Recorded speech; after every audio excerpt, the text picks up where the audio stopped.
ప్లేట్లో కూర వేశారు. కూర తర్వాత ఏమి ఉండాలి?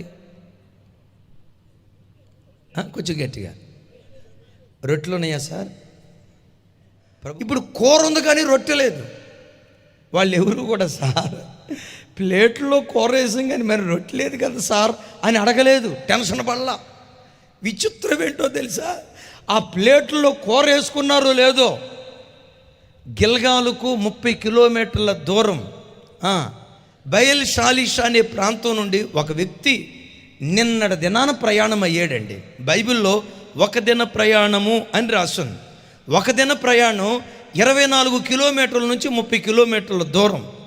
నిన్నటి దినాన్ని ఎప్పుడో 20 రొట్టెలు తయారు చేసుకున్నాడు సార్. 20 రొట్టెలు తయారు చేసుకొని నిన్న బయలుదేరిన ఆయన ప్రయాణమై సరిగ్గా ఎప్పుడు వచ్చారో తెలుసా?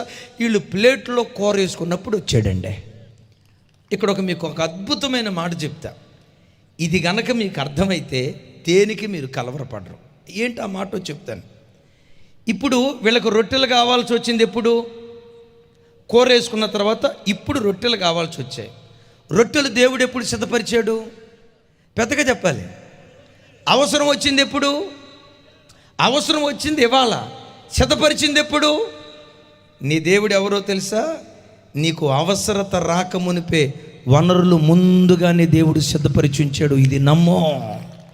ఒకరోజు తల్లి ఏడ్చుకుంటా వచ్చింది, అయ్యా నా కూతురికి 30 సంవత్సరాల వయసు వచ్చిందయ్యా, దీన్ని పెళ్లి చేస్తానో లేదో నాకు దిగులుగా ఉందయ్యా, వెతికినా ఎక్కడా నాకు కనపడలేదయ్యా, ఈ కూతురు జీవితం ఇట్లాగే మిగిలిపోద్దేమో నాకు కలవరం అయిపోతుందయ్యా, ఏడుస్తుంది.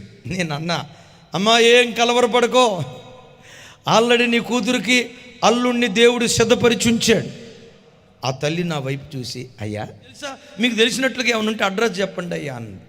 నేను అన్నా, వాళ్ళ ఊరికే నేను చెప్పలేదమ్మా, ఆదికాండంలో నాకు తెలిసిందమ్మా అన్నాను. ఆదికాండంలో తెలిసిందా? అట్టెట్ట తెలిసిందయ్యా, నాకు అర్థం కాలేదే అన్న. నేనంట, అవ్వమ్మ పుట్టకు మునిపే ఆదామును కలుగు చేశాడు కదా, నీ కూతురు పుట్టకు మునిపే నీ కూతురు కల్లుని దేవుడు సిద్ధపరిచాడు. విశ్వసించి మాట, ఆ మాట అన్నాను లేదో, అద్భుతం. 3వ నెలలోనే చక్కటలు నా తల్లికి దేవుడు అనుగ్రహించాడు. బిడ్డలారా, సమస్య రాక మునిపే పరిష్కారాన్ని దేవుడు ముందుగానే నీ కొరకు సిద్ధపరిచి ఉంచాడు.